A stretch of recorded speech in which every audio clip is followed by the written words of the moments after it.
Hello, everybody. I'm Alfred, and I would like to talk to you about the organization I believe called Dallas Justice Now. The BLM type group. The that charity type group, and the message is sent out. That white parents should not send their kids to Ivy League schools. Don't send your kids to Harvard, Yale, Princeton, or to any prestigious schools, because by sending your kids there, those are spots that could have been filled by African Americans and minorities. So, to me, this is funny. And this is what I've warned about. This is what I've said. This is not about helping African Americans. This has always been about hating white people. This has always been about attacking and demonizing white people. Now you are now a racist. Because you have to be anti-racist, and that means you have to be on the bandwagon and actively doing the nonsense of the BLM types, which is the same thing that was done in Nazi Germany. It was like, if you are not on the bandwagon of the Nazis, you are anti-German, you are not patriotic. A lot of people don't know that. And that is one part of history that people do not understand. They had to, the first victims of propaganda were the Germans themselves. The first victims of Nazi Germany were the Germans themselves. They had to be programmed. Those among them who were married to Jews had to hate their wives. They had to condemn their wives and hate their own children because of that Jewish bloodline. They had to hate anything that was not purely German. They had to turn away friends who were married to Jews. They were the first victims of it. They were the first victims of the Nazi German ideology, the Germans themselves. You see, now a lot of white people are actually in that same space. History is repeating itself again. You now see this move and hatred towards all things that are, oh, white people here, oh, let us replace it with African Americans and all that. It is not enough that Harvard, Yale, and all these schools have a quota system that is deliberately rejecting white people in the name of quotas, so they don't want it to be majority white. They know that if it's based on merit and academic performance, that Harvard, Yale, Princeton, and the other big schools, they are going to be filled with white people. So what they did is they increased the standards for white people to get into those schools, and they decreased the standards for other races, primarily the African Americans. An African American in Harvard is basically dumber and has a poor academic performance, than a student in a community college that nobody has heard about. And people seem to think this is a good idea. You see, this thing and this diversity hiring system, it has decreased and diminished, the success of African Americans. Because now when you see an African American in a prestigious position, let's say that he's a surgeon, or let's say that he's a lawyer in a big firm, or he's a banker in a big firm, your mind now defaults to diversity hire. He got that job because of diversity quota. Back then it was not like this, because those diversity quotas and those affirmative action did not exist. So when you saw an African American there, he really could hold his head up with pride.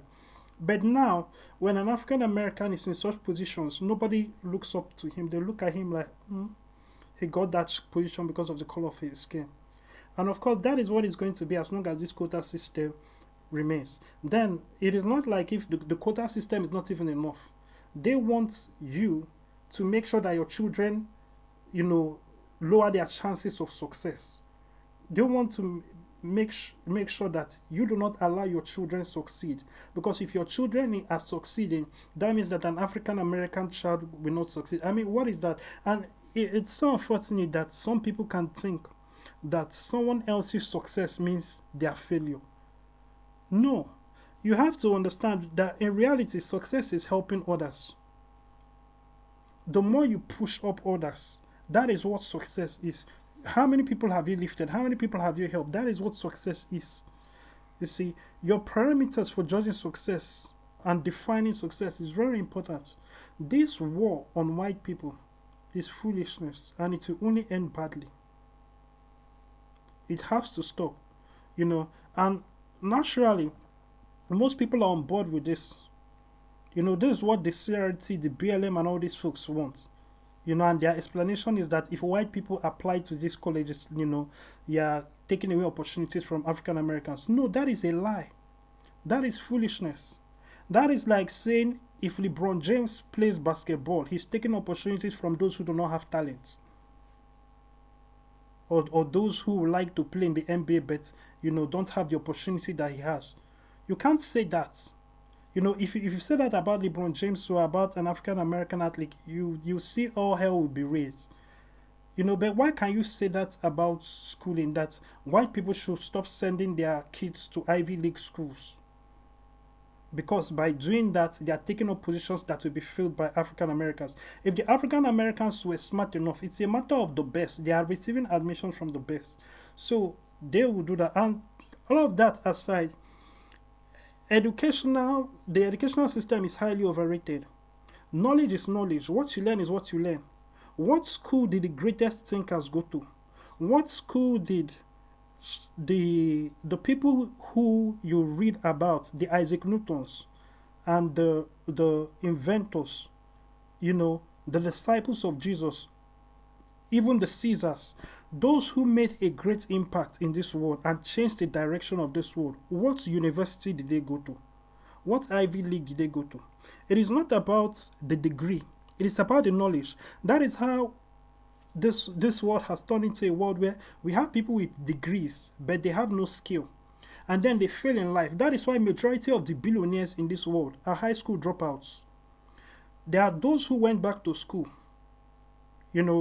but even among those who went back to school, they became billionaires before they went back to school. Think about it. It is the knowledge that matters. It is not the degree, it is the knowledge. But a lot of people have now, it is about the school. They are thinking about the school. It's not about the school. So even this, nobody has an excuse. Whether you went to school or not, you have access to books. You have access to internet. Why didn't you read? And why didn't you do? It is by doing you will get the skills. Your skills will develop. If you have all the degrees in the world, in any subject or any field, but don't have the skills, you can read books about how to build a car. That is good. You can memorize all the books on how to build a car. But until you have gotten down to it and have designed a car yourself, or gotten down to it and used your hand to start working on building a car yourself, your skill level is zero. And in the workforce, your value is zero. A lot of companies are failing because they put degree over skill. Somebody who does not have all that knowledge but have the skills on building cars or the skills of designing cars, they have the knowledge, the skills, they may not have the degree. Those ones would make more money for the company, and the companies that hire such people would make more progress than the ones that are suffocating themselves with people with degrees. You see, if you want to get all the degrees in the world, that is your cup of tea. But understand that skill and knowledge is what matters. That is what will be translated into financial, increase. That is what is going to be translated into advancement and actually value that people, want. So that is that. Nobody's going to go to a hospital and then say, well, because there's a PhD on the wall, therefore all the diseases will leave the people, all the sicknesses will leave the people. No, it is the skill that is going to count. What does the doctor know? What is the doctor's knowledge level about dealing with those sicknesses and illnesses? And what is his skill? Is he a skilled surgeon? You know, because surgeons are different. A surgeon can read all the books that he wants and be very super intelligent. But if he's not as skilled as another surgeon that has had the experience, that has put his hands, you know, to the work, you know, the difference is going to be clear. So these are things you have to understand. And if people don't stand up against all this now, it will only get worse. You know, it will only get worse. From here, it will soon go to white people need to start paying taxes to African Americans, or you know, all of that. Otherwise, they are racists. You see, so for those of you who were anti-Trump and all of you who were insulting people like Candace Owens and you know Brandon Tatum and all of that, how do you feel now? And keep in mind, it will only get worse. And the funny thing is that these people, you know, these are people who want to walk the fence. The people who are, you know, that is the white people who support BLM. When things happen, you know, it is when the devil keeps pushing and pushing and taking ground, then some of them, their eyes start opening up a little bit. Now, I guess this is shocking you that this is the direction it is going. That they are now telling you that you should not enroll your children in good schools. So what for the sake of you know of what you should now put your kids in bad schools. So you should now plan for your children to be failures, because if you are planning for your children to be successful, you know, or to have higher platforms, if you are making good plans for your children and for their advancement, that means that you are taking away opportunities from African Americans. You know, what do you mean? And what does that say about what the certain folks think of African Americans? You think that all African Americans are automatically poor and stupid. You think they cannot take exams and pass exams. They need white people to fail so that they will now be recognized, will now be seen. You think that all African Americans are people that are just F students. All of them are F. So now white people need to stop getting A's and B's and C's. You know, so they have to come down to the F level. So African Americans will have a chance. Look at how you are thinking. Anyway, enough has been said. I would like you to go to alfred.vip, you know, and you know, also subscribe. If you'd like to be a part of transforming the world with the gospel, reach out to us on alfred.vip. The contact information is there, and if you've not given your life to Christ, go to salvationprayer.alfred.vip. Thank you and God bless you.